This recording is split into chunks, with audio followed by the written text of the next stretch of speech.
መካ ላይ የተፈረመው ታሪካዊ ወታደራዊ ህብረት ስምምነት መካከለኛው ምስራቅን አናጋው። በአንድ ላይ የሚፈጸም ጥቃት በሶስታችንም ላይ እንደተፈጸመ ይቆጠራል ሲሉ የሳውዲ አረቢያ ሀብት፣ የቱርክ የጦር መሳሪያ አምራችነትና የፓኪስታን የኒውክሌር ጉልበት በአንድ ላይ ተጣመሩ። ኢራን በቁጣ ተሞልታ የስምምነት ደህንነት አይሰጣችሁም ስትል፣ አሜሪካ በበኩሏ ቴህራንን በጉሮሯ ይዘናታል፣ የተኩስ አቁሙ ይፋ ይሆናል ስትል አዲስ መግለጫን ሰጥታለች።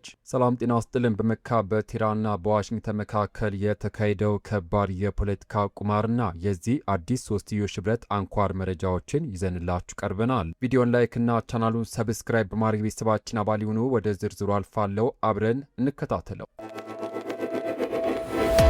በቅድሚያም የመካው ታሪካዊ የጋራ የመከላከያ ስምምነትና የቀጠናው አዲስ የኃይል ሚዛን። ወደ መጀመሪያው ሰበር መረጃ አልፋለሁ። ሳውዲ አረቢያ፣ ቱርክና ፓኪስታን በአንዳቸው ላይ የሚፈጸም የትጥቅ ጥቃት በሶስቱም ሀገራት ላይ እንደተፈጸመ የሚቆጠርበትን ታሪካዊ ወታደራዊ ስምምነት ተፈራረሙ። ይህ ወሳኝ ስምምነት ይፋ የሆነው የሳውዲ አረቢያው አልጋ ወራሽ መሐመድ ቢን ሰልማን፣ የቱርኩ ፕሬዚዳንት ረሲብ ጣይብ ኤርዶሃንና የፓኪስታኑ ጠቅላይ ሚኒስትር ሼባዝ ሻሪፍ በሳውዲ አረቢያ መካ ከተማ ባካሄዱት ከፍተኛ ስብሰባ ላይ ነው። ሶስቱ አገራት ወታደራዊ አጋርነታቸውን ያጠናከሩት አሜሪካና ኢራን የሚያደርጉት ጦርነት ሳውዲ አረቢያን ጎትቶ ባስገባትና በሆርሙዝ ወሽመጥ እንዲሁም በቀይ ባህር በኩል የሚደረጉ ወሳኝ የመርከቦች ጉዞዎች መስተጓጎል ውስጥ በወደቁበት በዚህ ወቅት ነው ሳውዲ አረቢያና ፓኪስታን ባለፈው ዓመት ተመሳሳይ የጋራ የመከላከያ ስምምነት መፈጸማቸውን ያሳወቁ ሲሆን አሁን የተፈረመው የመካ የጋራ መከላከያ ስምምነት ደግሞ ማንኛውም የጥቃት እርምጃ ለመከላከል የሚያስችል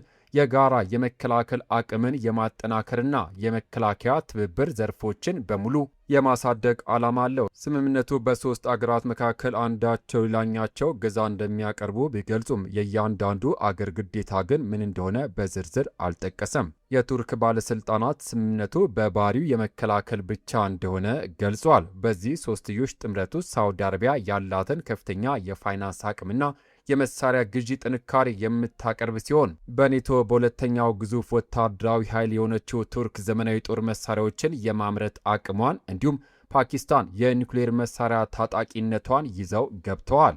ሶስቱ አገራት የኢራን ጦርነት የመቋጨት ምልክት ባለማሳየቱና አሜሪካ የቀጠናውን ተጽዕኖ መቆጣጠር አለመቻሏን በመጥቀስ ስጋታቸውን ገልጸዋል። ፓኪስታን በአሜሪካና ኢራን መካከል የተኩስ አቁም ድርድሮችን በማስተናገድ የአሸማጋይነት ሚና የያዘችን ቢሆን ሳውዲ አረቢያ ባለፈው ወር በደረሱባት 3 አቅጣጫዊ ጥቃቶች ምክንያት ከአሜሪካ ጋር በመሆን ኢራቅ ውስጥ በሚገኙ የኢራን ተቀጽላዎች ላይ ጥቃት አድርሳለች። በተጨማሪም ባለፈው ወር የየመን ሁቲዎች በሳውዲ ላይ የባህር ጉዞ ማዕቀብ መጣላቸውን ገልጸው በአየር ማረፊያዎች፣ የነዳጅ መሰረተ ልማቶችና ነዳጅ ጫኝ መርከብ ላይ ጥቃት በመፈጸማቸው ሳውዲ በሁቲ ይዞታዎች ላይ ያጸፋ ምት ሰጥታለች። ድር ቢያብር አንበሳ ያስር። የሳውዲ የገንዘብ ጥቅም፣ የቱርክ የጦር ኢንዱስትሪና የፓኪስታን አቶሚክ ኃይል መቀላቀል በመካከለኛው ምስራቅ አዲስ ዋስትና ይሆናል ወይስ ጦርነቱን እሳት ያባብሰዋል? ሀሳባችሁን ኮሜንት ላይ አካፍሉን። በመቀጠል ይህ የመካ ስምምነት መላውን ዓለም ሲያነጋግር፣ በቴህራን በኩል ግን እጅግ ብስጭት የተሞላበት ከባድ ምላሽ ሰጥቶበታል። መረጃውን ወደ እናንተ ላድረስ። የኢራን ሕግ አውጪ ቅሬታና የመካ ስምምነት የወረቀት ስምምነት ተብሎ መኮነኑ።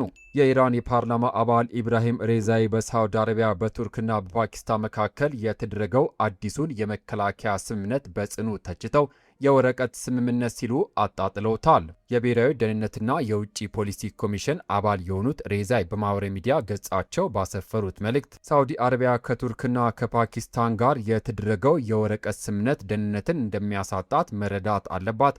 ልክ በአሜሪካውያን ላይ የአንድ ወገን ጥገኝነት ለዓመታት ዋስትና እንዳላመጣላት ሁሉ ሲሉ ገልጸዋል። አክለውም ለሪያድ ባለስልጣናት ጥሪ ሲያስተላልፉ ከእንግዲህ ሌሎቹ ለደህንነት መለመን እንዳይኖርባችሁ ፖሊሲያችሁን አስተካክሉ ሲሉ ተናግረዋል። ቴህራን ይህ አዲስ ወታደራዊ ህብረት በቀጠናው ላይ የሚኖረውን ተጽዕኖ በስጋትና በጥርጣሬ እየተከታተለችው መሆኑ ይህ መግለጫ ያመላክታል። ኢራን የመካውን ስምምነት ማጣጣሏ በቀጠናው አዲስ የፖለቲካ ፍጥጫ ይፈጥር ይሆን? ሀሳባችሁን ኮሜንት ላይ አጋሩን። ቻናሉ ሰብስክራይብ ማድረግ ቤተሰብ ይሁኑ። በቀጣይ ወታደራዊ ጥምረቱና ስጋቱ በርቶ በወጣበት በዚህ ወቅት ከዋሽንግተን በኩል ደግሞ ጦርነቱን በአጭር ጊዜ የሚያስቆም ያልተጠበቀ መረጃ ይፋ ሆኗል። ከአሜሪካ የተሰጠ አዲስ የተኩስ አቁም ተስፋና የኢራን ኢኮኖሚያዊ ውድቀት። በመጨረሻም የአሜሪካው የገንዘብ ሚኒስትር ስኮት ቤሴንት ከ12 ኒውስ ጋር ባደረጉት ቃለ ምልልስ ከኢራን ጋር ከ30 እስከ 60 ቀናት የሚቆይ የተኩስ አቁም ስምምነት በቅርቡ ምናልባትም